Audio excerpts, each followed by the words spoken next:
Ronin's back, slicing through the noise with a culture attack. Pop culture films in the world we see. Deleted scenes where the truth runs free.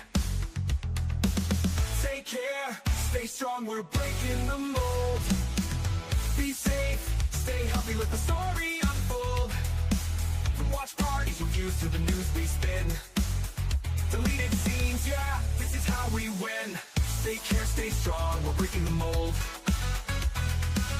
Be safe, stay healthy, let the story unfold. From watch parties, reviews to the news we spin.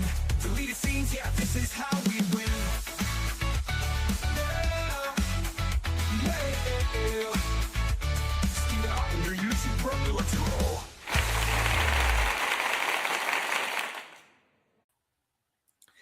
Good evening, ladies and gentlemen out there in YouTube land. I am Deleted Scenes, human being American in YouTube Ronin. I'd like to welcome you to tonight's episode of Reserved Seats. I want to first off say hello to everyone currently joining us on X. I can't see you, but I know that you're there. I'd like to say hello to a few people who have joined us here in the live chat. The tired midnight blogger himself, the voice of Northern Oklahoma, Curtis Selby.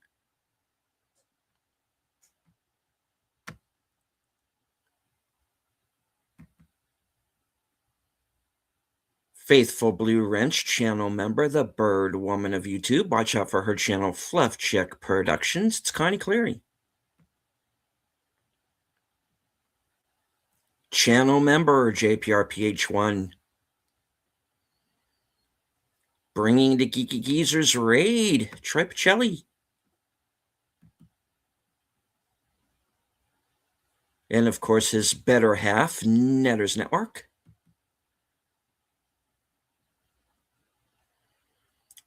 Host of Geeky Geezers, my co-host on Live from Sparkwood 21, Aged Boomer. All right. My guest is waiting patiently backstage, so let's bring him on.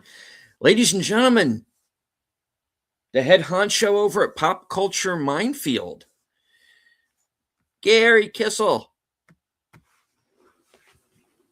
Good evening, sir. Oh, I'm on. You're on. Oh, hi, guys. Oh my God. I was in the chat wondering who you had on. I don't know, some culture pop, somebody, something about mines. I don't know. Maybe we're doing a 2A show. I don't know. I am clearly a jerk. So, yeah, nobody should have me on. Okay, well, okay, that makes two of us. Nobody should have either of us on. It's okay. Oh, hi, Connie. So we will revel in our jerkiness. All right, so how's it been going with you? I haven't had a chance to get over there with you guys for a bit now. So how's it going on home on the range over there? So much better since you left. Yeah. Good. Yeah. Of course. No, we miss you when you're not over there. So yeah, it's been crazy. My work schedule has changed 4 times just in the last couple of weeks, and it's been hard for me. It's the hormone treatments, isn't it? Yeah, I'm sorry. Yeah, but my work schedule has just been insane. It's to the point to where it seems like it changes like every other day. Right. And it gets hard to plan around things. And then I have to work Saturday, then I don't have to work. And I hate it because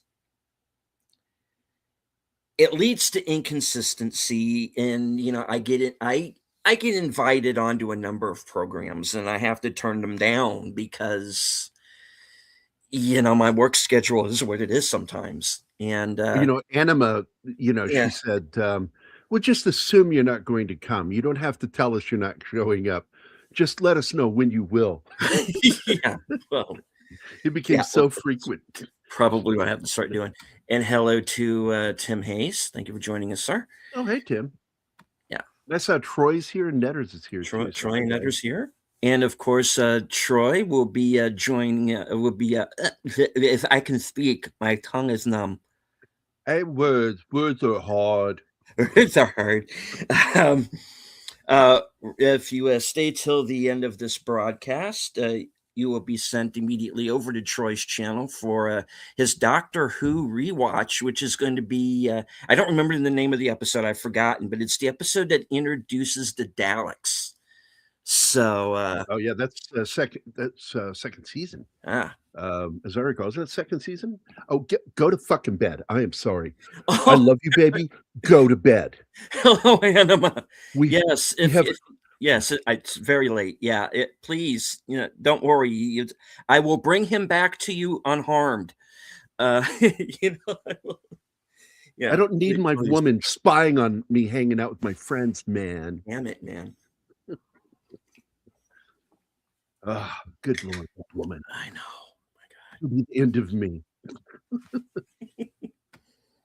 So, I'm not What? drinking with you, actually. I put water in here, and I made me some instant coffee, and I got this thing where I really like cold coffee now, like iced coffee. It's, like, really Ah, good, and I'm like, I never imagined that in my life. Like, my daughter would offer me, "Want some iced coffee, Dad?" And I'm like, "No, I don't want iced coffee." all right. Good night, Well, Anima. that's sweet of you, Take care. sweetheart. I love you. Good night, baby. That's my better half. Yes. See, as I'm in bed, the animal woke me up. Oh, it's that horse from Airplane, isn't it? No, it's a goddamn cat. Damn it. Actually, she's a sweetheart. She really Yeah. is a sweetheart. She just is the most talkative cat I've ever seen. Won't shut up. And I'm like, "Oh my god, do we need to get a muzzle? Cat muzzle?" I don't Good grief, that cat talks way too much.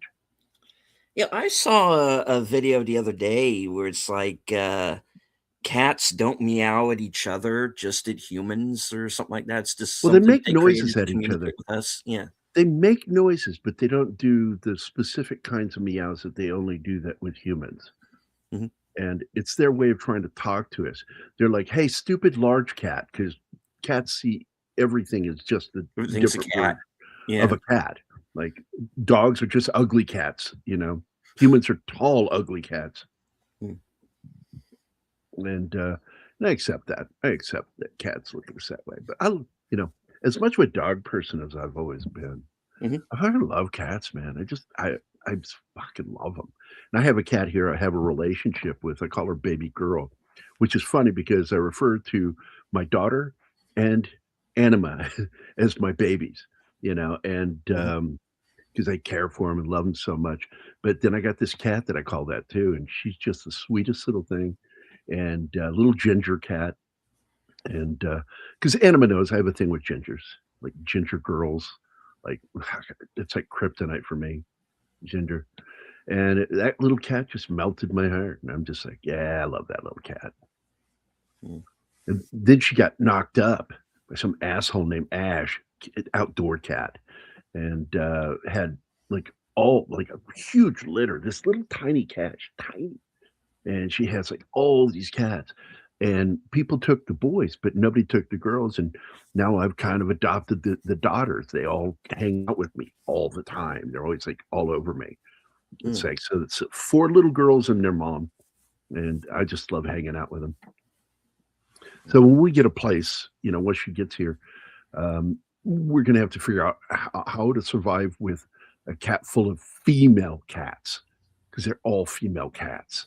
And it's like, oh my god. And the sisters get along great with the mom. The mom, she's getting annoyed with them where she bites them. Like, get the fuck away from me. She's trying to like get attention from me, and the daughters are like loving on her, and she's like, I'll hear her every once in a while like growl and hiss at them, like, get the fuck away. I need love from this man. Cats are so weird. Yeah. The one thing that I missed when I was laid up and sick recently, I came down with this really, I don't know what the hell happened. I was fine one day, and then the next morning, I could not move. Like everything hurt, migraine headache, I was showing flu type symptoms, so I'm coughing all over everything, but I didn't have a fever. It was odd. And so I was laid up for I slept for like 24 hours. I was a mess. But the one thing that I missed in that whole time was that the previous cat that I had would have been right next to me the entire time and wouldn't have left my side. That's how loyal that cat was. That cat, I had this cat called Little Bit, and I have a couple of videos up It's on a my good name. channel where Little Bit's in That's a there. good name. And That's a good name, Steven. That's a it good is. name. Little Bit. And Like that. yeah. And unfortunately, I lost him a few years back, but he would have been right next to me the entire time. That cat became like a therapy cat. That cat was with me when my dad died and when my grandfather died, and it just was never more than a few feet away from me when it was inside the house. But the cat I have now that I call little troublemaker, Trouble, or Buddy, because I always end up calling every cat and dog Buddy for some reason. Because you're lazy.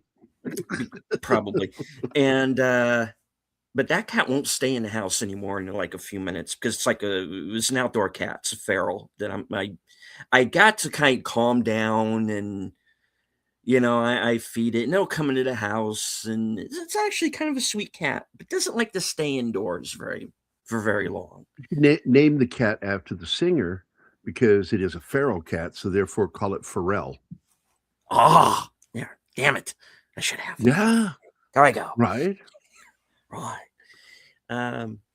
But yeah, and we have this cat at work that kind of adopted us, and we think, well, we okay, I'll just say it. There was a woman that used to live down a couple of doors down from where I work, who she's a meth head. She's a mess, and they actually just like threw her off of the property and bulldozed her house down and the whole 9 yards. And we think she abandoned the cat, and so it's been kind of been hanging around. The rest of the boss hates it; he wants it gone. But some of us have kind of adopted the it. cat a crack addict too? Like, hey man, no. I'm jonesing. Well, if you mean calamari, yes.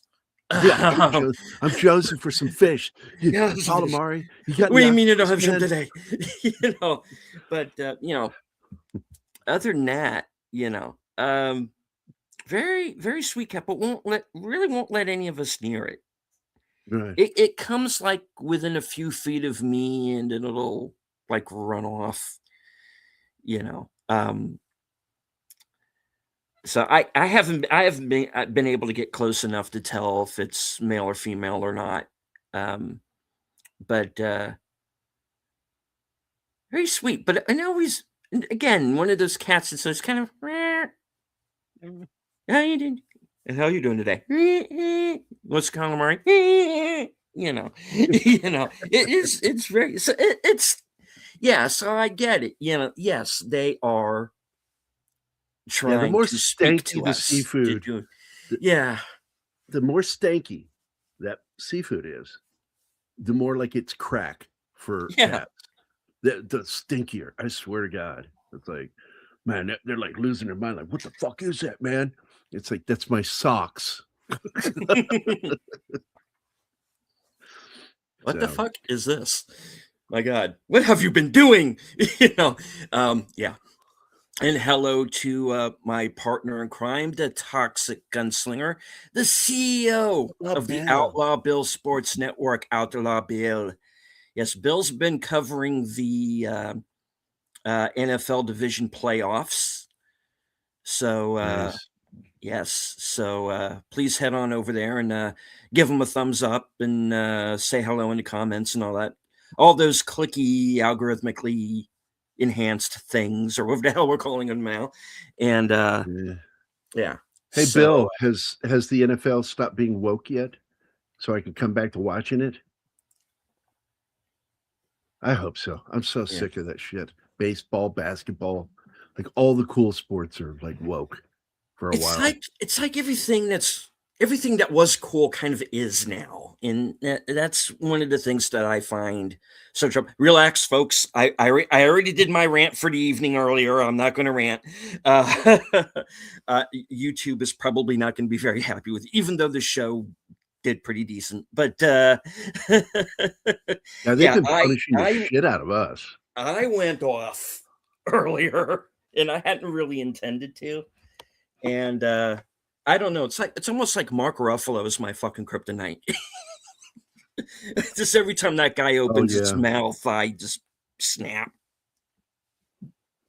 It is, people don't understand. There was a psychiatrist that did some amazing research on Marxism and communism in general. Mhm. And basically came down to the fact that it's a cult. It acts like a cult. But the most important thing is that the more of a narcissist you are, the better you succeed within communism and Marxism. And he referred to it as basically a cult of evil because you have to be cruel to be successful in it.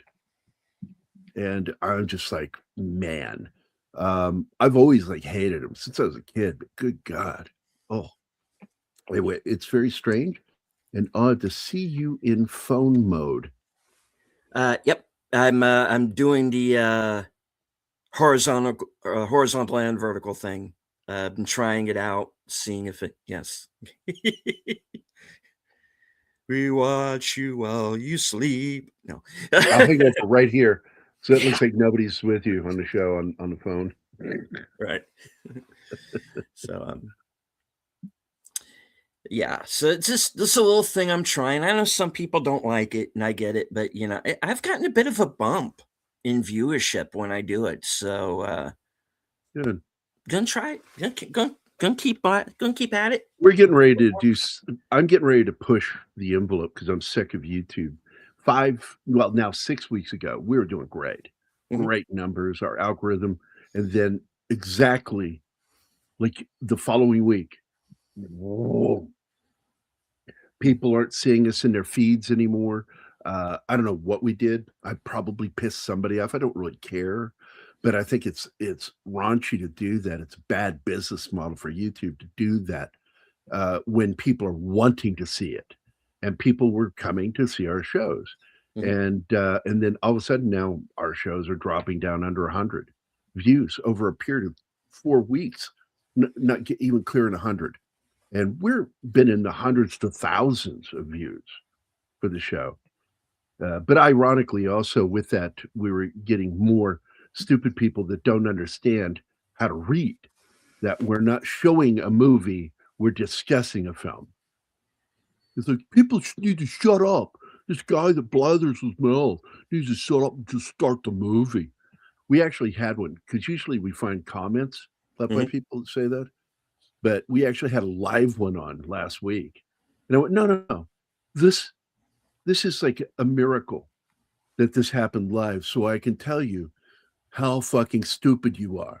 Yeah, it's like I it's went like I went to town on this guy. yeah, and I don't blame you because well, with me, the people who do it, I just look at them as they're basically trolls because they forget we can look them up too. We can look up their channels. And with me, every time somebody says that, it's usually somebody's like been on YouTube 14 years. They always have they still have their original all that gobbledygook that YouTube always gives you for a handle before you get to pick personalize. And it says, Right. no videos, 2 subscribers. Like, get the fuck out of here, dude. I know I had somebody who says that seems to be quite a problem with this channel, and I go, I have like over 1,200 videos on my channel. Check out the other stuff I do. If you don't like it, fuck off. I don't care. Yeah. Um, Well, we want people how to it have is. fun. We like people I jumping do. into the chat Yeah. because 90% of the reason why I do the shows is to interact with our chat because I like doing that. It's like fun. I like talking to them. And uh, and it just bugs me when people can't read. This is, down below, we do it in the description and on the graphics to make it clear. This is a discussion show, review Yeah. show. Yeah. You know, why are you here? If you thought you were going to see a film, are you illiterate? Apparently you are. Yeah. You're not just stupid, you also don't know how to read. Yeah. But the ones that we were getting that do that, every single one of them, they don't even have they don't have anything on their own channels. No. They have a channel, They but there's no for their video team. showing. Yeah. And because I go over there and go, like, who the fuck is this? And I go look and yeah, they're nobody. It's Yeah. like I'm just gonna unrecommend our channel to them so they can't see it. And we block them through the chat sometimes. Like Martin was doing a countdown when we kicked that guy off the other day. Once I said everything I said, okay, Martin, you can do your thing now. And he kicked the guy from the chat. And every time he said something too, I'd let him say something. And I'd look at him like, you're just digging yourself deeper in the hole of stupid. Every single comment you're saying just makes you look dumber. I don't know what your argument's supposed to be, but apparently you don't know how to argue because you're doing everything wrong. Mm. You internet wrong, Yeah. But I love the people that like our regular viewers, which we share some of them too, Yeah. and I love hanging out with them, man. It's like that's my favorite thing to do.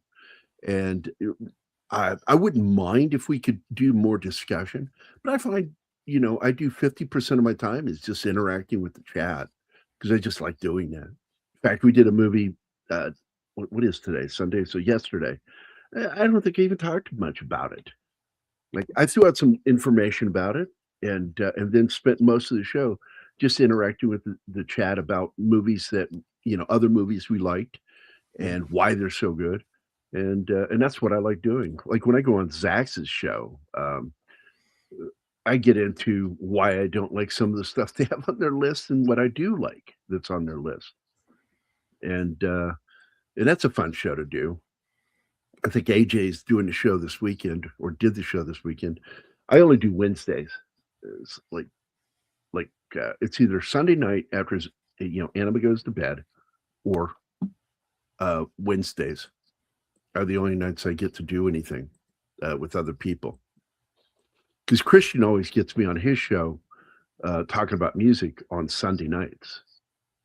And that's just it. And that's why I'm like, the minute you said, wanted me to come on, I'm like, yeah, okay, I'll join you. I like hanging out with you. And hello to FKHC 2005, sometimes known as Tim. Ernest Hemingway wrote an adult story about a female nudist colony. It's called Farewell to Bras. You I like need to it. block I like this it guy. already. Block I this know. guy because he's a stalker. He stalks me all he's a troublemaker. And that's my buddy Tim. 30 lashes with a wet noodle. And yeah. Tim is a good guy, and He sends me is. stuff.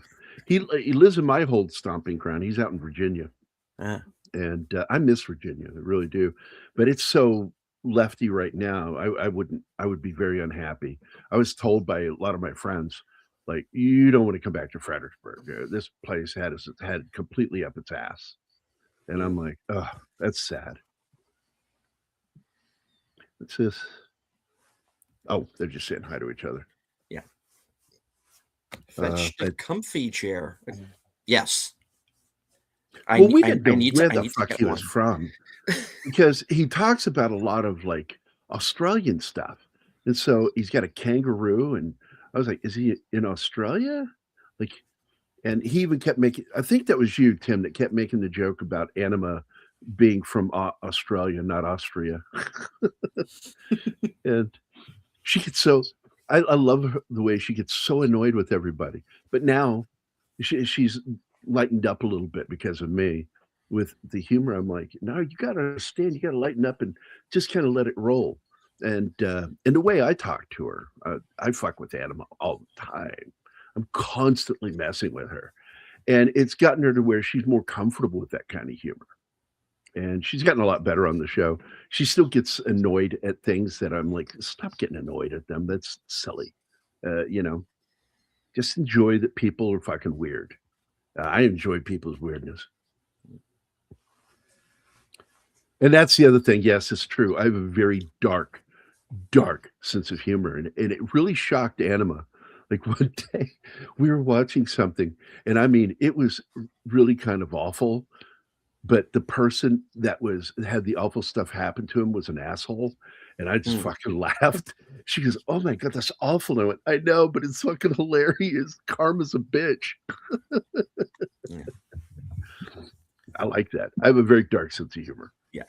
I laugh at It's weird called stuff. gallows. Yeah, I laugh at Gallows weird humor. stuff sometimes. I'll tell you something that I saw for the first time recently was and Bill can attest to this because he was on that show with me. Um Tucker and Dale versus Evil. I love that movie. Yeah, I saw that for the first time recently over on Okay, Al's what was your show. favorite death? What was your favorite All death? the wood chipper. That is absolutely the greatest one. I laughed It so just fucking jumps hard. right in. Right And into you're like, like, it's bad oh enough when the man. one dude runs into the tree and Yeah. then goes right there and kills him. But the fucking wood chipper scene and the way he goes, he just threw himself in there. Are you Tried to okay? stop him. Are you okay? God, it was so fucking funny. Oh man. Oh yeah, my humor's radioactive like a John Wayne movie. There we go. Too soon. Too soon. No. Never too soon. Oh, whoever thought It's like that I movie told was that a good joke the other idea. day from when I was in high school, right after Natalie Wood died. My buddy walked up to me and he goes, "Hey Gary," I'm like, "What? What kind of wood doesn't float?" I'm like, "I don't know what." "Natalie Wood." And I chuckled. I'm like, that's dark. And another one that made me chuckle as a kid, once I understood, you know, because I was like senior in high school, I think, when this happened, and I think it was Betty that walked up to me. He says, "Hey Gary, what goes into 13 twice?" I said, "I don't know what." And he goes, "Roman Polanski." Oy. And I laughed at it. Ew. Yeah, it's funny, but Yeah. yeah. Yeah. And but I have a dark sense of humor. I just really do. I've seen a lot of dead people in my life, and you kind of start laughing. If you don't, you cry. And demonetized, Yeah. Tim says. It's funny. I don't get demonetized over the more controversial stuff that I do, and I hit my share of controversial subjects. I get hit for the Twin Peaks show more than anything. Really? Yeah, Why? and it's sometimes it's music, um, Oh, sometimes subject matter, because there's essay stuff in it. It goes into a very dark place. But so yeah, I love there this. have been some shows we got some By the episodes way, that we got hit on, but I yeah. went there while they were shooting Mhm. because I was a paramedic in Seattle, and Hmm. my side job was the military. And I remember one time I had to go to another station to deliver tanks. So we decommissioned our vehicle for the day and drove all the way up there, and we had to go through that little town. And you could see that there was no water coming down, by the way, while we were there. It's closer to winter. But it was so cool. The place with the apple pie cafe, the single light. When you come into town, there was a single light there. It's not there anymore. Everything's changed now. But boy, back then, like while they were shooting that show, that was a cool place to go. And I ended up like taking my then wife, late ex-wife, because she passed away back in 2012, I think, from cancer. And but she went with me several times, and she really liked it up there. And we went to the cafe that's featured in the show. And you would occasionally see people from the cast and crew, but we never interact with them. I'm not one of those people. I don't chase clout and really give two shits to talk to celebrities. I just happen to be friends with a bunch of them. But that's because I've worked with them for the most part. Like, I don't really care for that stuff. I don't know about you. I've never like pursued people for autographs. Fighters, football, baseball, yes. Actors, no. I've never asked for an autograph from anybody that's been in film or television. Don't care. Am I weird for that? I don't know if I'm weird for that. Like athletes, yeah, I get it. Yeah. But like sports people, I love sports people. And I get their autographs all the time. But nobody that's a movie or TV person, just don't care. And I work in that industry. You'd think I would, but don't. Well, maybe because you feel you're too close to it anyway, that you don't feel like you need to get an autograph. You already, you've already met the guy. You don't write your name down on a piece of paper. I don't need it. Well, it started like as a kid. Like my dad, like we went to the inauguration of Jimmy Carter when I was little. I was like 11. And we went up there and he got out shaking everybody's hands. And my dad goes, "Here's your chance. You want to shake his hand and get an autograph?" No, not really. I don't care. And the only people I ever got autographs from was for other people. And the only autograph I ever sought from somebody who was an athlete was Bernie Wrightson, because my first comic book, which I still owned at the time, was my Batman comic that I bought back in 72, 73. It was the first crossover with Swamp Thing and Batman. And he drew it. And I'm in the same room with this man. And I couldn't go over there. I was so busy, people coming up buying stuff for me, getting commissions and shit. And so I asked my buddy Drew to go over there. He went over and got it signed for me, and he left a nice little note in there for me. And then a few years later, I was a guest at Comic Palooza down in Texas. I was their main comic book guest. And I went there, and who's sitting next to me? Bernie Wrightson. Sitting right next to me the whole show. And so he hung out, we talked, and then I had that comic with me because I knew he was going to be there. And I wanted to tell him that you signed this for me. And so he goes, "Well, I want something from you." So he bought my book and I signed it to him. My code word Geronimo. And he stood there with a photo with my daughter and me, and he's holding my book. And I'm like, this is the most surreal moment of my fucking life. And he's the only other person I've ever sought that wasn't an athlete, their autograph for myself. And he was just the nicest guy. And I got to know him for like 2 years there, 3 years before he died. It was heartbreaking when he passed away.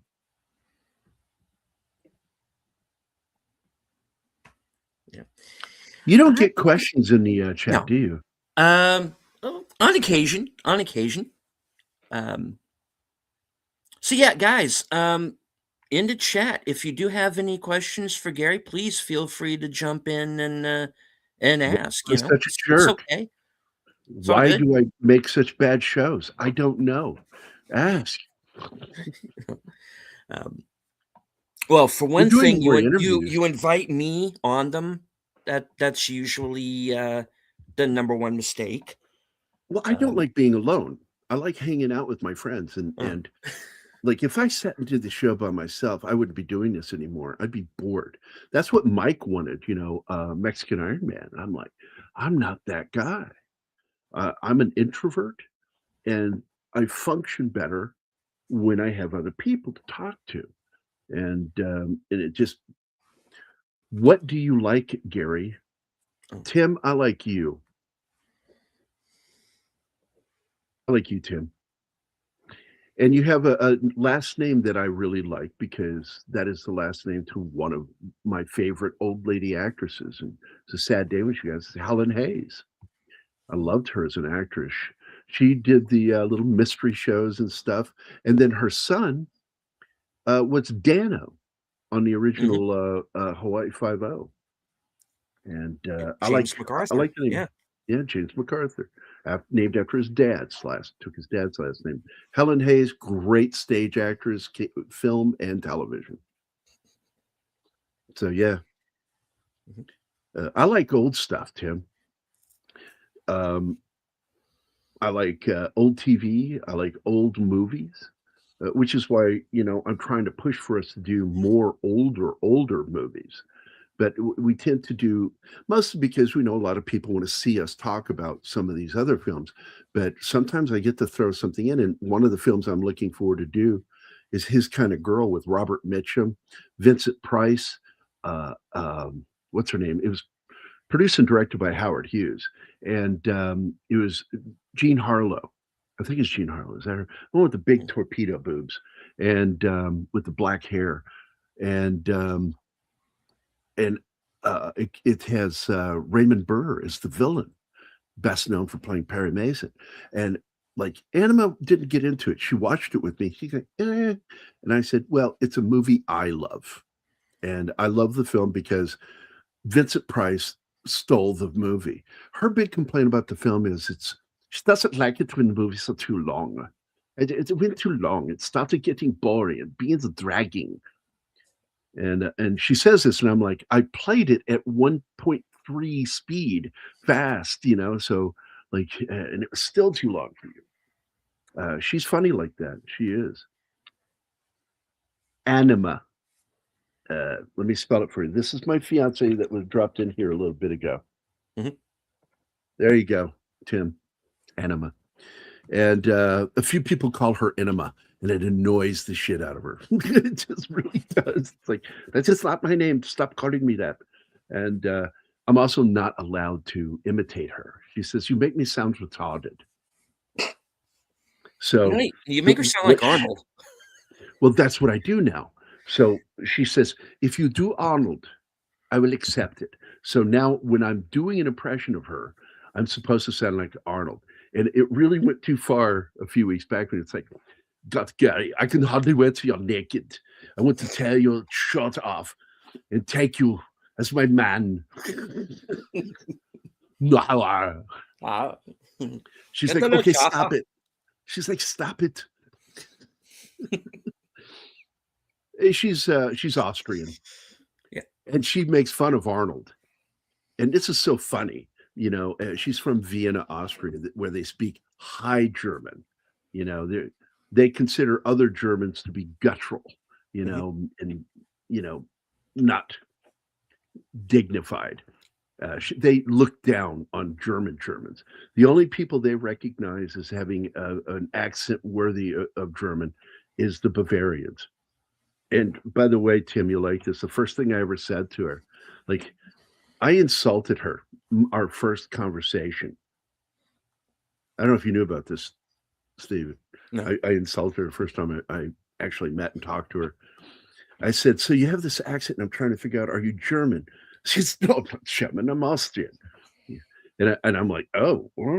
And so I'm like, okay. She thinks a lot of herself. And so I said, so where are you from in Austria? She goes, I'm from Vienna. And I said, ah, the Paris of Bavaria. And she's like, you're a dick. I know. I know what I am.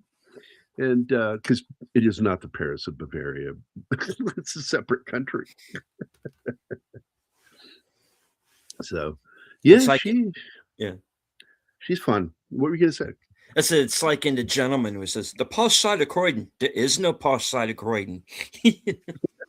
Right. Uh, she when she gets a little too uppity, like Pope Metallicus, and I give her shit of reminding her who else came from Austria. He started a world war. Yeah. Yeah. Yeah. And she goes, We kicked him out of our country, and we said, yes, out onto the rest of the world. Thanks, Austria. She said, oh, fuck you guys. And she's usually the first one to drop a fuck bomb on the show. Yeah, usually her or Yeah, me. she is. True. She has True. she is so foul-mouthed, and I fucking love her so much. I cannot believe how much I adore her because she's so funny. She doesn't think she's funny, but she's discovered she's funny. And I'm amused by some of the shit she says. But that's that. All right. What are we going to talk about next? I don't know. Stay away from politics because I've had my fill of talking politics like you too today. It's like I just burn out on it. It's like I'm exhausted by what's going on. Yeah. And then I did have to explain because she doesn't quite understand what the interest is that is in getting Greenland, Iceland. And I said, well, right now there are two powers opting to take it over right now, and that's China and Russia. And if we don't take it, they're going to get it, and it won't be so nice. And so we're trying to make sure they don't get it.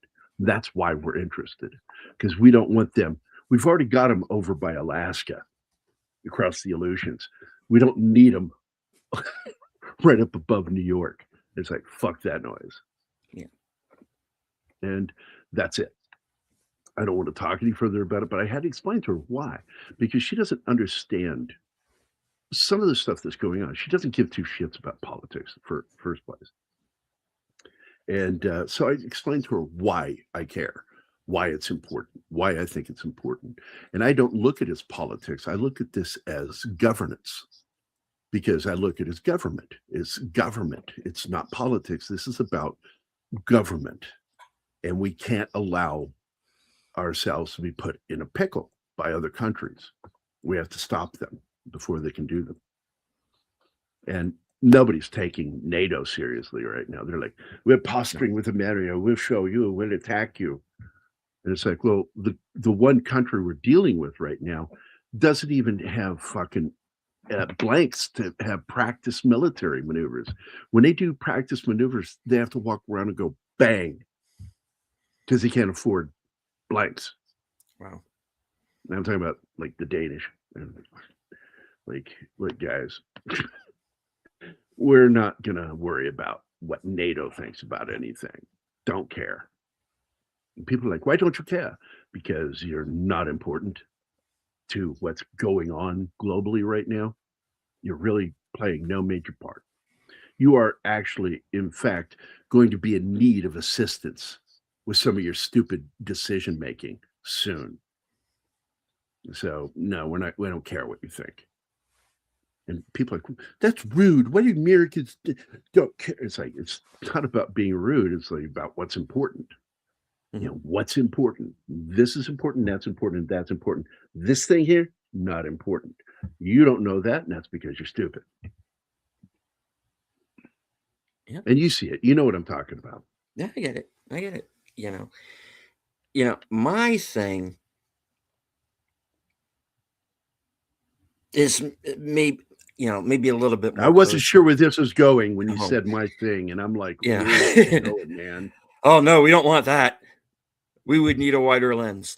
Yeah, wider lens. Yeah. And well, wider lens means I'll it's wear really the small. tie, the long one, the very long one. Okay, so yeah, my thing is I get tired of people who, like I said it tonight about the Golden Globes. You know, you can't go on television in a $10,000 suit with $1 million goodie bag under your arm and then tell me I'm oppressing you in some fashion. I go, Those come people are on. No. They're so caught up in sucking each other's things. You know, that's all those things are. It's a stroking party. The Golden Globes. The only one I still think works is the People's Choice Awards Hmm. because these are votes by people, not the fucking Academy, not a bunch of other actors, voting on them. I don't give two shits about the Critics' Choice Awards. I don't care about a lot of those awards ceremonies. It's all about stroking themselves in public, and I don't care. No, Mhm. I stopped caring 20 some years ago, and I went, this is really crap. And their decision making is some of the worst. And when they started skipping over movies that clearly deserve the Oscar and they snub them, I'm like, yeah, Yeah. I'm not paying attention to this anymore. Golden Globes is no different, in my opinion. Oh, well, we know the Golden Globes is bought. It always has been. Don't give two shits about the critics. Well, the thing is, critics, but it kind of depends on what you mean by critics, because Well, I do a review show, Tim. Because, bear with I me. know what Tim Okay. is saying. I get what Okay. he's saying. Okay, so just so you know, Tim, I was a journalist and a film critic for Illinois alternative news magazine, The Octopus. I was there for years back in the 90s. And a lot of people didn't like me. And most of the people that didn't like me were my editorial staff because I would rip movies apart that they liked. Mhm. And I said, well, I'm a cinephile. And I I became friends with Roger Ebert. And Roger Ebert, I used to sit with and have lunch with him because he used to work for the magazine before I did years ago. Okay. Way back. And so I chummed around with Roger Ebert a lot. And what did I do when I chummed around with him? I irritated him because I would say, well, you're not a movie critic when you do that. Because he liked this movie Bound. And I said, Bound, it's sexy, but it offers nothing new to the genre. The only thing you like it for is because it's about two lesbians. And why do you like it for that? Do you like porn? Or are you saying you just support the LGBT or LGB, whatever it was back then? LG, L. One time it was just L and G. And it should just be gay because if you're a lesbian, you're gay. So I don't understand the L, but everybody's got to get their letter in there. But Mhm. he was like really focused on that stuff. And I said, are you a critic of film or are you a political creature? And you have to make up your mind because your audience requires to know if a movie is actually really good or not. And if you're being dishonest or disingenuous in any way, that's unfair to your readership. Oh, he would get so pissed at me, but he was always nice to me. We always chatted, you know. I didn't just stand there and say things and not like have an opinion. I said my problem with Bound is it gives us nothing new. I said the only thing good about that film is the fact that I get to watch Janine Gershon make out with Jennifer Tilly, and yes, I enjoyed the shit out of that. It was awesome, but the story wasn't that good. And that's by the guys that did The Matrix. Well, girls, whatever they Well, are. yeah, guys at the time. Hmm. Um, this is I found out Roger Ebert wrote the script for Russ Meyer's Beyond the Valley of the Dolls. Yes, he did. And And it was a terrible movie. a little look into the mind of Roger Ebert. Um, Yeah, I tell you, he's twisted.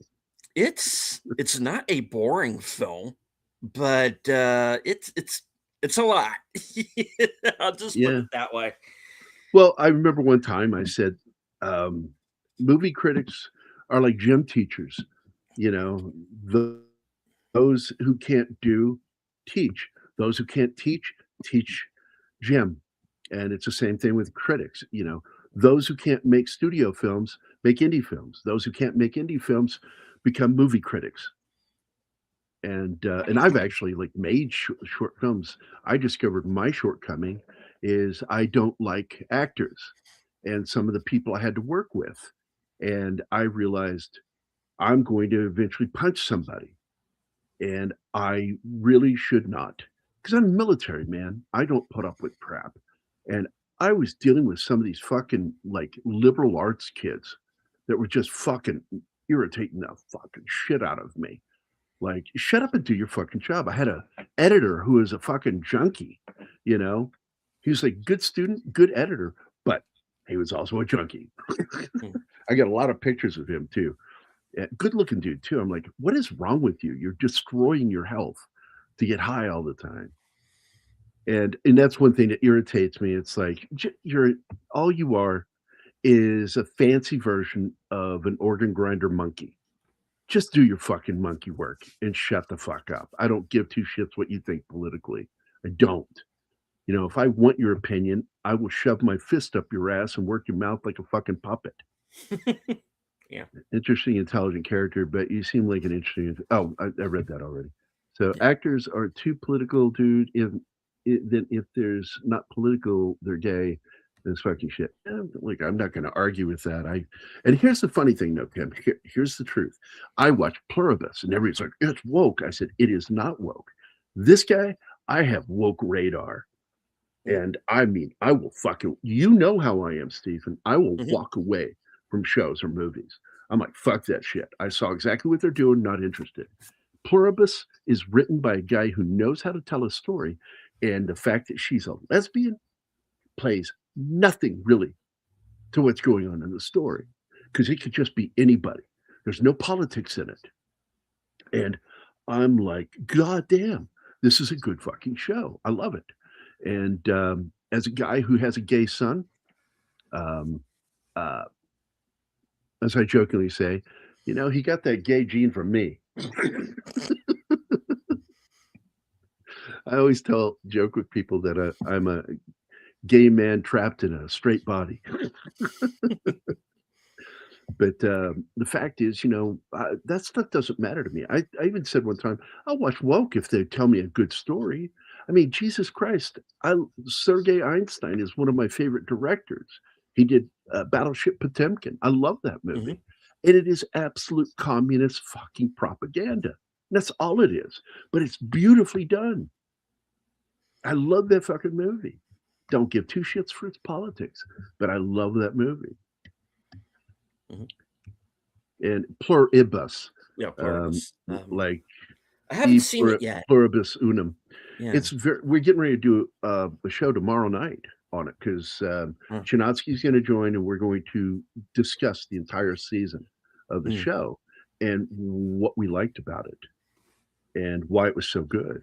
And I'm, you know, season 2, this is where so many shows fuck up. Westworld, you know, you set up something good and then you fucking derail the second season and everybody leaves. Hey, Wade, how you doing, buddy? Hi. I hope you're doing well. Says, I contribute Gary and deleted for helping me winning my YT appeal victory. Well, thank you. Not quite sure what it was I did, but yeah. Well, I was one of the people that voted against you, so I don't know why you're thanking me. Yeah. No, I would never vote against you, buddy. I love Wade. I vote against myself. No, no. Anyway, but yeah, I mean that's the thing. That's kind of the third rail that I hope we as YouTubers don't hit, because we have gotten so used to seeing all of this woke crap come out of Hollywood. We can't just automatically say it's woke because there's a gay character or because there's a woman or because there's a black lead or something. There's a lot of gay people out there and they're in your life, you know. Oh, absolutely. You might not even know it, you know. And so gay people in stories is normal to me. It's like because they exist in the real world. They're not fairies. They're called that, but they're not. You know, they're not magical, sparkly creatures that fly off when the cameras roll. It's like, no, they really are. And it's like, I don't have a problem with them as long as the characters don't get fucking ridiculous and they start making it all about their identity. Identity of politics is when I check out. The minute I see identity politics, I'm out. I don't give a shit what your identity politics are. I don't want to fucking listen to them. And people are like, well, you should it. And I don't have to fucking do what you say. I'm my own person. You're not my dad. And even if you were, I'd tell you to fuck off. Mhm. So, hey, deleted. Guess what? I made a song joke. KK killed Star Wars. Oh, Kathleen Kennedy. I Yeah. thought you were stuttering there for a second, like joke killed Star Wars. What is this? The Who? Okay, anybody that didn't get that joke, I'm Yeah. so sorry for you because that's sad that you didn't know that that's a joke about the Who and the stutter they had my in the song My Generation, my generation. And hello to our man from the future, Sashi. Good to see you, Hi, sir. Sashi. Nice to meet you. Okay, you get my humor. There you go. Tim Hayes gets my humor. Is a magical, sparkly creatures. You are funny. I've always been that way. It's how I, you know, bullies can't chase you if they're laughing. True. Now she caught it. Connie got it. Talking about my generation. It's not the only song that did it because, like, not I almost said Blue Oyster Cult, not BOC. It's the fuck man, um, Bachman Turner Overdrive Mm. has that in a song, and it's actually in there as a joke about the lead singer's lead songwriter's brother, who had a stutter. And so he's making fun of him. And they didn't mean to keep it in there, but it was so popular. Everybody loved it when they heard it. So they left it in the song. And I love shit like that. This is why I also hang out with Brian and the guys over on Christian Show because I also like talking about music, man. Because I'm a musician, I'm a drummer and a pianist, keyboardist technically, because I play it, and I'm also a percussionist because I can play anything that's a drum. It's like the drum, I can sit there, figure out what's going on, how to work it. Like I was talking about how to use the udu, or talking drums, like talking drums. There's a technique to it. And you hold the fingers a certain way or move them while you're striking, and it makes it sound baru. It'll do that shit. Baru. And you do it. It's fucking awesome. Mhm. So, since you have brought up being a musician, how did Cohen's Ghost come to be? Okay, so I've always been a musician since I was a kid. My brother Steven, my oldest brother, Vietnam vet, had a drum set, and he used to let me practice on it, and he'd show me stuff. And so I started drumming as a kid, and I got kind of good, not great, but I was kind of good. And then I started elementary school, and they had band. And is your fire alarm going off? Is that what that is? Yes. Yeah. Let me go shut that. Let me go shut that shut off. Go ahead. So I'm like, it's either that or some kid that keeps running through the gym and squeaking their shoe. It's the same sound. Yeah, Brian, that 70s rock fan. And he does those shows with Christian. I've done quite a few shows with Brian. And we get to talking about music, man. I'll go off for hours about like the bands and musicians that inspired me to do what I do. The ones that had the greatest impact on me musically as a drummer. I always point out that I grew up on classic Genesis, The Police, and I also listened to The Who. But Jesus Christ, who wants to drum like Keith Moon? Oh my God, that guy was nuts. But great fucking percussion. But no, he didn't inspire me. I was more inspired by some of the drummers for other bands like Yes and Emerson, Lake and Palmer.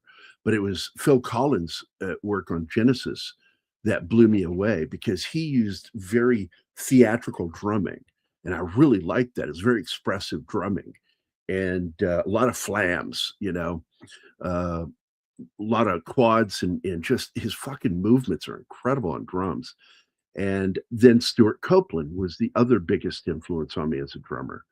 And so I did a mix of orchestral kind of drumming to more progressive speed drumming because I had the rototoms on the top. I had a 14-piece drum set, and it was a mixture of it was all Zildjian for the cymbals, and then I had CB 700 drums, except for my snare, which was Gresh. I had a grass wood drum, snare drum, and it's the only drum I like playing. And I had a bad habit of breaking drumsticks, and I eventually bought nylon acrylic drumsticks that wouldn't break. And I played heavier drumsticks because I'm so fast on my speed rolls that the heavier drumsticks slowed me down a bit.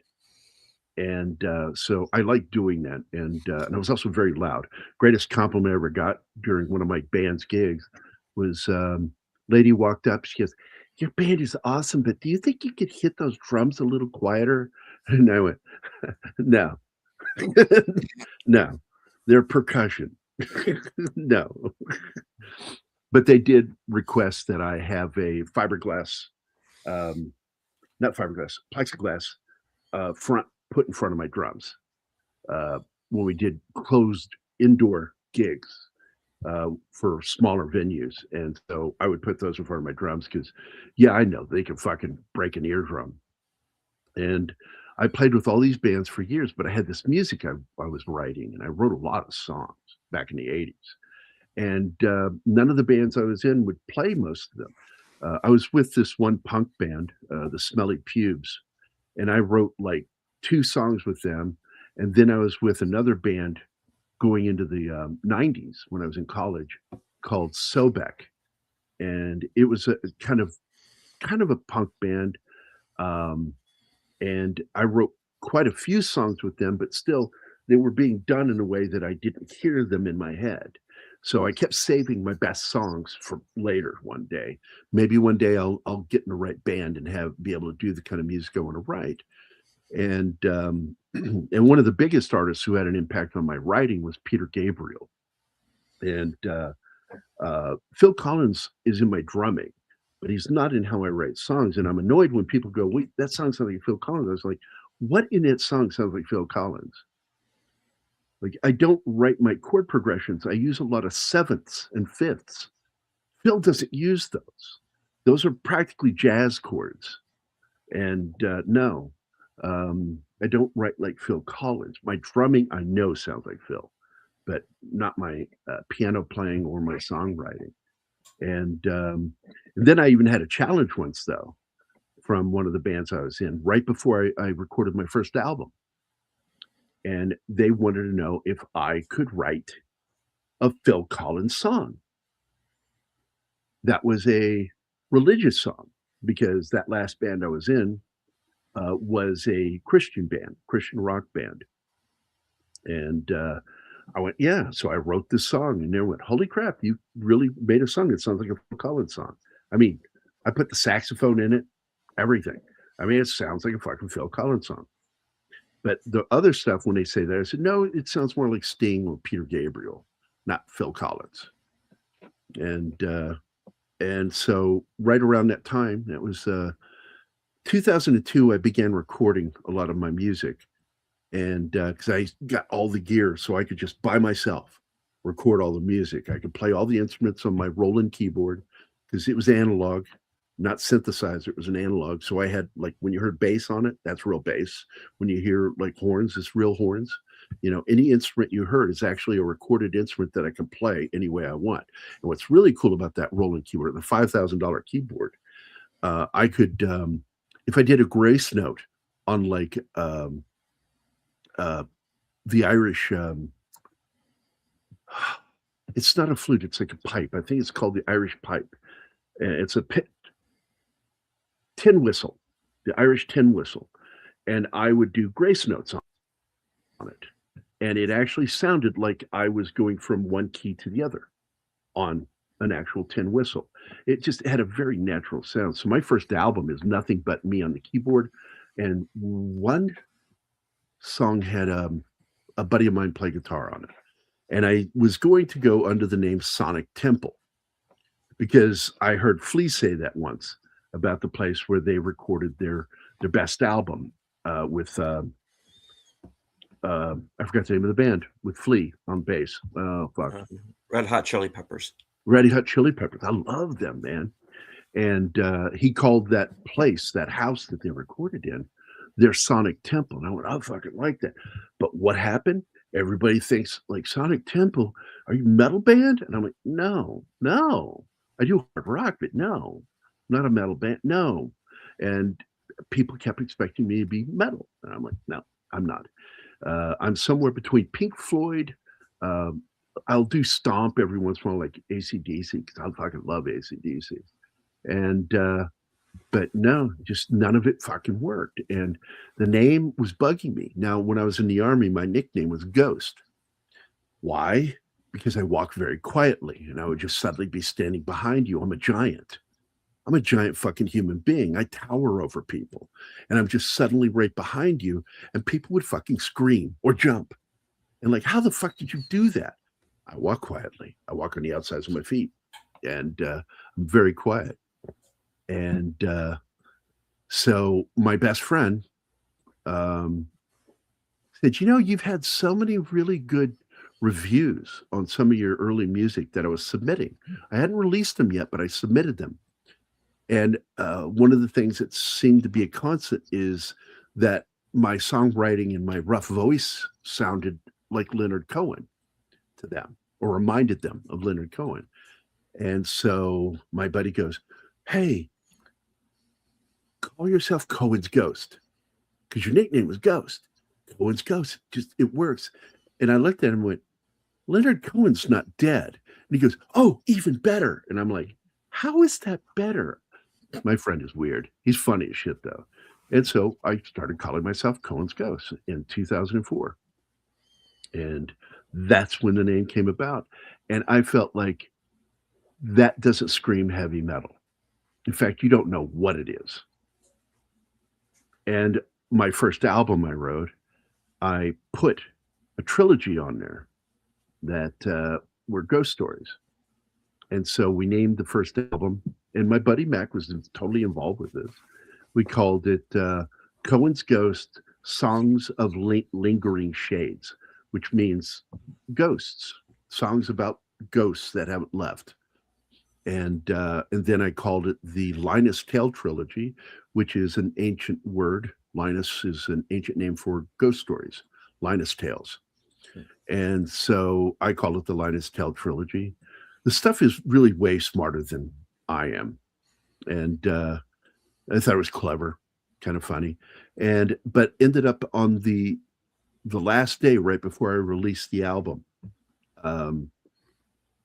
the middle song of the trilogy, I hadn't gotten the chorus right. And I was like, I pulled it. Last second, just pulled it. So it never got released. And so I took away the Linus Tale Trilogy. Well, on this new album I'm going back and doing all three songs on it. I'm redoing them with new vocalists instead of me, actually somebody who can sing. And I'm hiring multiple people. The last album I put out over a year ago was with people that can sing. I'm not doing it anymore. I'm not going to do it. I can't sing. I do almost like something akin to spoken word. But I like the name Cohen's Ghost because could hide behind that name too. And a lot of people didn't know that Gerry Kissel, the artist from all these books, is also the same person that did that music. I could keep them separated. And then finally, about 2 years ago, I just said, I'm not doing it anymore. I'm at an age where I don't give a shit anymore. Don't care. And so I let people know, yeah, that's me. I did all that music. And it's kind of fun. And the most fun part is I never did it for money. I make money at it, not a lot, but I get a regular, like small check. They're like royalty payments more than anything for my music. And I get these little checks every once in a while because I don't advertise my music. I just do it. It's really for me. I write for me. Come out and play. Yeah, I know what you're doing there. Hello to Kronos. And congratulations on the promotion, Lieutenant Gerry. And once again, congratulations on hitting 6K. All right. Sashi had a question. I'm not quite sure I get it, but okay. Ever heard of the Cammy band drummer he plays with Baby Metal? Now I know Baby Metal. Yeah, that's some good Oh, shit. But I okay. didn't know the name of the drummer. I didn't know the name. Uh, And I do music that's kind of like hard rock. Um, and it's just it is what it is. It's just I like to write hard rock. Um, not all the time. I like to move around. That's why I get annoyed with bands when they just keep repeating the same formula. It's like that was my beef with AC/DC. They did a perfect album, Back in Black. That is a perfect album. All they've done since is try to keep repeating the same menu, and it's like, there's something new for Christ's sake, that's different. Um, Now some people go too far with that, like Sting. Like Sting started doing this like old, like 12th to 15th century music, and I'm just like, okay, you lost me. If you wanted to do it as modern music, I would find that interesting, but because Emerson Lake and Palmer did that shit, you know? I don't know if you know who they are, mhm. Stephen. Emerson Lake and Palmer. I can't say I'm familiar, but I've heard of them. They are a progressive band from the late 60s going into the 70s. Mhm. And oh, I love the Police, but no, I can't say that because I like that Sting went out and did some stuff that was different. He infused more jazz into his music, and I like that. I grew up playing jazz bands first, um, you know, so I'm a good drummer, and but the fact is, Sting kind of ended in the '90s with his songwriting. He can't write anything anymore. I haven't liked much of what he's written since like '97, and I've always wanted to learn guitar, but I broke my left hand, and so these fingers are almost useless. I can't uh, hold the strings correctly. I've tried, and I just can't do it. I tried bass, and I can play a little bass, but I can't move quick enough with those fingers. So I gave up and stuck to what I do best. I can play piano and I can play drums. And because I play piano, I can play keyboards. And because I play drums, I can do percussion. I can just pretty much get all I want in there. And if I can't play it on keyboard, I have a couple of guitarist friends that jump on my albums and play guitar. There's also the Wagaki band, which has two drummers. One of them uses traditional. Oh, I know who you're talking about. Yeah, yeah, yeah. Bass is the closest thing that I could come to playing. And what's really cool is I had with my rolling keyboard, I had a lot of real basses recorded into my keyboard. So when I played them, they sounded like the real thing. And because I know how to play bass, I was able to play bass on the keyboard and make it sound like a real bass. Same thing with saxophone.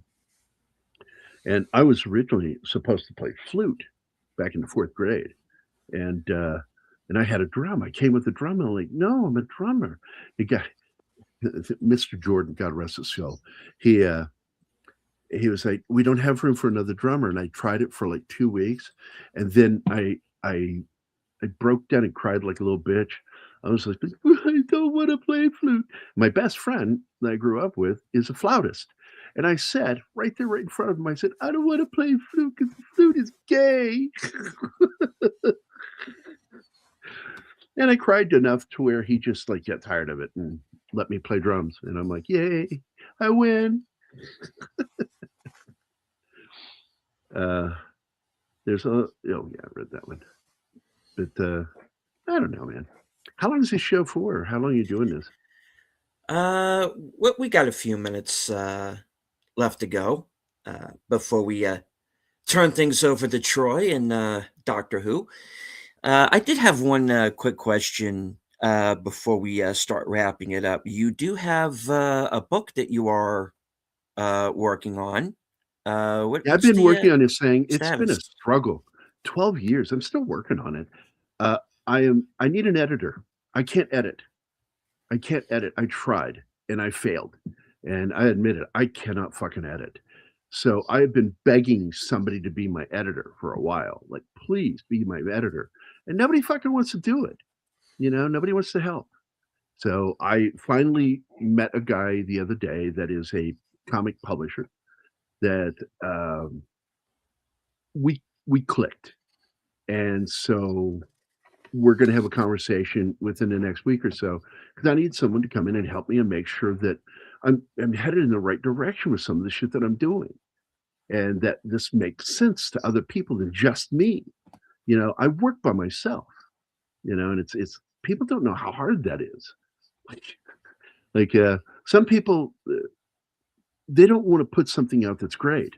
I want to put out the single best thing I've ever made or that I could make. And that kind of perfection is hard. And nobody's a worse critic of me than me. Nobody. And so I get slowed down by some of these things. I've got over 200 pages drawn right now. And but I got so frustrated by it that I'm like, I cannot put out a 200-page graphic novel. I can't do it. Nobody will fucking want it. It'll be too expensive. Like I've got to cut it in half, and so I had to rearrange some of the chapters, and then I had to come up now with an ending to the first book, to where so I had to write in new stuff, and so I'm doing the writing and the drawing and the planning, and I show a lot of it to Anima, and like Anima likes it, but I'm like, you're going to sleep with me, so it doesn't. I can't just trust your opinion on it. You love me. I need to find someone who will work with me that's a professional that I can turn to and make sure that I'm going in the right direction. So next week, I'm hopefully going to have this meeting with him, and I'm going to move on with that. And that way I can finally finish book one because it's so close to being done. It's ridiculous. And the second book is also nearly done. So, like I said, I have over 2 pages of comic art, but I have to make sense of some of it and make sure it makes sense. And it's full of so many great ideas, but just like anybody, I'm scared that people are going to reject it or not like it. And I want to make sure that it's good before I go releasing it. I mean, shit, I was supposed to release my next album last year. No time. There's no time. I'm busy doing shit all the time. Plus, I still have to work for money. I'm not going to fucking work for free. People go, well, you got some crowdfunding. I'm like going, do you know how much work I've done? Yeah. 10,000 hours of work. Over 10,000 hours of work. Do you know how much that's worth as a professional? That's $88,000 worth of work. How close were those little bumps we got from crowdfunding? I didn't even make $8,000, $7,000 total. Yeah, I'm like, so no, it doesn't work that way. And because you put some money in, absolutely you deserve that book. But you're going to get the book when I'm fucking finished with it. And most of these things fall through anyway. I'm lucky that I've still been able to do this because I lost my writing staff because they were idiots. They got paid. They got paid. They're the ones who got paid. And they didn't deliver me one useful page of comic script, not one. And I'm sitting there, I'm like, I wrote these synopsis. It's a very detailed synopsis for you, including dialogue. There's dialogue in it. And you have ignored everything I said, everything I asked for. And I can't use this. And it was one of the most heartbreaking, soul-crushing moments of my life when I couldn't get the writers to give me what I needed for this story. And I felt like they didn't understand anything I said to them. In fact, one of them kept trying to create new characters. I said, stop that. Like, slap the hand, stop that. Stop doing that. It's not your fucking story. And I can't trust anybody to do this. I have to do the whole thing. And doing it by yourself, especially, when you're somebody like me that suffered, like, I don't talk about this shit. You'll never hear me say this again. I do suffer from depression and I get shut down. And sometimes those shutdowns can be a bit before I can pick up pen and pencil again. And people don't like that. I don't fucking care. You live with it. You be me and see how you do, you know? And I can't, I couldn't find work in the comic industry because I'm conservative. And I was hired to do G.I. Joe covers. You know how many I did?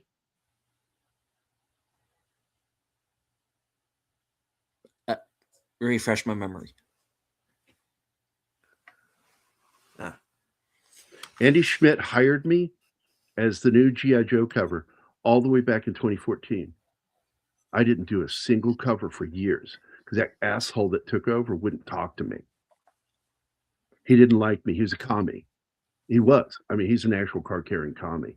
He's the guy who took over G.I. Joe. He hates military veterans, and he hates even more conservatives.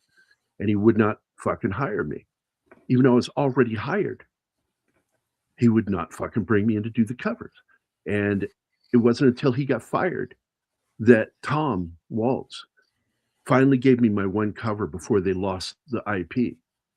So I got that one cover of where I drew Duke punching Cobra Commander. Because it's one I've always wanted to do, the Captain America type cover. Yeah. And I don't know, man. It's been heartbreaking. I look forward to a day when I just don't draw anymore, where it's been nothing but one giant disappointment. And most of the disappointment to myself, like that I couldn't push myself to be more friendly to commies and lefties. It's a personality trait issue. It is. And I know it is. I'm a jerk. And it's a known fact I'm a jerk. But I'm an honest jerk. And I know my shortcomings. And I don't want to work for fucking assholes. And I consider commies assholes. Well, I don't give up, Kronos. Because like everybody goes, you just stop doing that book. I went, I'm never not doing that book. I've been working on this thing since 2012, working on this thing, trying to get this thing done by myself. And nobody can fucking help me. Like the people in my life aren't the kind of people that fucking can help me. Because if my friends could help me, they would. But they don't know how to do that. And so I just struggle with it and I go with it. And I'm not going to fucking let people who are upset with me slow me down. Because if I stop and try to interact with them, which I tried to do, and it went badly, and I just went, nah, I'm done talking to you. It is what it is. That's the first thing you learn in military. It is what it is. And if there's something you can't do about it, stop bothering with it and focus on what you can do. And so I do what I can do, which I'm always sitting there, either writing or I'll go to a section. Like I just went to a section yesterday and I began drawing some more new pages that I just wrote. And, but I'm afraid to go too far without an editor. I mean, can you understand what I'm saying here? Because what if I draw 10 pages and then I give it to the editor and he tells me 5 pages are wrong? I shouldn't have written it that way. That means I got to throw those 5 pages of art I did away. So I get painted into corners with the script, and without an editor, I'm not sure where to go. I'm really not. And I hear, nobody. Like I'm like, I yell out to the world, help, and all I hear is crickets, and I'm like, okay, it is what it is. It is what it is. Eventually, I'll meet somebody. I'm hoping this guy I met. I'm not going to say who it is, because until I get a confirmation from him that he's going to work with me, I'm not going to say who he is. Once he confirms with me he's going to work with me, then I will absolutely shout it from the rooftops because I like this guy. He's a pro and comic pro. Yeah. All right. Well, was that more than you wanted? No. That's fine. That's great. But we do have to start wrapping things up. Yeah, what time? Because we have to get the crew on over to Troy for Doctor Who, and tell the folks what you're going to be up to for the next week. This week, I'm going to be focusing on some new movies on our channel. It's Robert Duvall's. What we decided to do this year is pick 4 actors or directors and do a week of movies for their birthdays. And so this month we did January birthdays. And this current week, we just finished Saturday, was Kevin Costner. And this week is coming up is Robert Duvall. And we're going to do that all the way through the year. And if it works, probably keep doing it, because I think it's an easy way to plan shows out. And I kind of like that. And everybody else seems to be liking it. Rather than trying to wrestle every week, like, what are we going to talk about this week? We already have it planned out. I have pretty much half the year already planned out. This is so much easier for planning to do it this way. But that's what we're going to be doing. And then, of course, I'm always drawing. I got hired I'm not officially hired until either tomorrow or Tuesday. But I've been offered doing another movie poster. So I'm probably going to be doing that because I need money. I'm broke. I spend long periods of time broke. Like, people go, well, what do you mean broke? I mean, like, negative balance for like 2 months. Because I'm very blessed with good friends. And I live with my friends. And I help when I can. If I'm not making anything, they don't freak out about it. I help with other things. Sex. No, not sex. All right. You don't know what to think of that, do you? Moving on. Okay. Moving on. All right. All right. Get the show. You need to get paper to do this with on the desk, like you're a reporter. Like, and moving on. All right. All right. As for myself, let's see, what the hell do I have coming up? I'm going to be joining Troy and Netter tomorrow night for their members' night at the movies. And tomorrow night's movie is going to be Face Off. Nicolas Cage, John Travolta, John Woo. I've been struggling with that one, dude, because I want to do it, but I don't want to do it. So yeah. You couraged up and fucking going to do it. Okay, cool. Yeah, I'm doing it. Let's see. Tuesday night, I will be joined once again by Troy and Netter and Boomer for episode 100 of Live from Sparkwood in 21. And we are going to be watching the first part of the fan edit of Twin Peaks Fire Walk with Me. So, hey, private chat, I'm giving you this if you'll post this for me, because I can't do it. Okay. I don't have permission. That's my portfolio website. So if you want to see my artwork, there you go. Oh.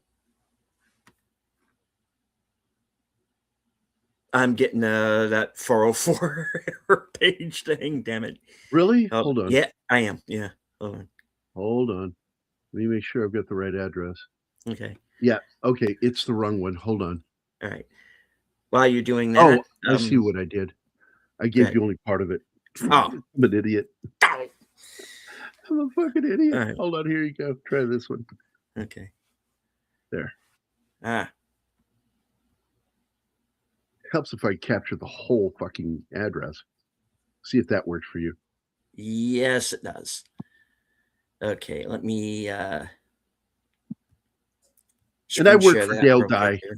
I didn't say that. Dale Dye, the guy behind Platoon, Saving Private Ryan, Band of Brothers. He's the military advisor, and I'm his official artist, which if you scroll down, you can see those are some of his books. I do all of his book covers, and I storyboarded his and Tom Hanks movie, and that's some of the people I've worked for. I've worked with Bruce Campbell a couple times, because he's also, scroll down and you'll see, hey, Gerry's art of groovy, baby. Actual quote. I worked on some cool stuff, man. Right there, folks. I've had a very blessed life.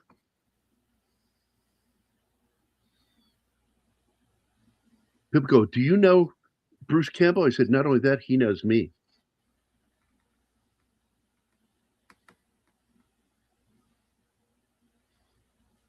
And he says he likes me, but I don't believe it. I think he thinks I'm a jerk.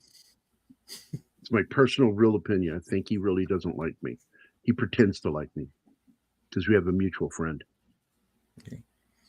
Yeah. And that's the poster for Running Time, Josh Becker's film, which you just did a show on Blu-ray recently. Cover. Yeah, Blu-ray Blu-ray cover. But I am making it available as posters if people want it. Yeah, I love him as Ash. Look, I love Bruce, Yeah. but I think he's kind of a turd. And I've told him that to his face. I made fun of him to his face like one time. I don't want to repeat it right now, but I've shit on him right to his face. Because I don't give a shit about celebrities. I really don't care about their egos or their feelings. That I'm just going to talk to them like I talk to anybody. Groovy. Groovy.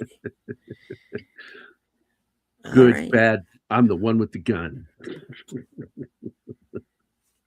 I think it's the greatest line in all of his films.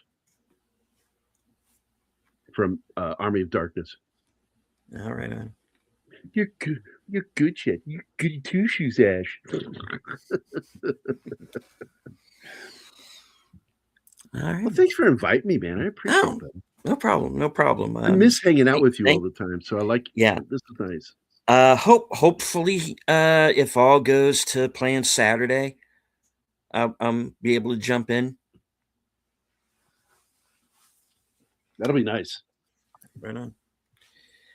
All right, folks, we are going to go ahead and do a hard out here, so I can get you over to the Doctor Who show. I want to thank everyone who is joining us here from X. I can't see you, but I know that you're there. I want to thank everybody who is here with us in the live chat, and of course, thank you, Gerry, once again for joining us for the show. And we will return next week. Joe's Atmosphere will be my guest. Same bat time, same bat channel, 11 p.m. Eastern, 10 p.m. Central. So, as I always say at the end of every broadcast from HQ and all points north, south, east, west, and beyond, good night. Take care, stay strong, be safe and healthy, because this is how we win.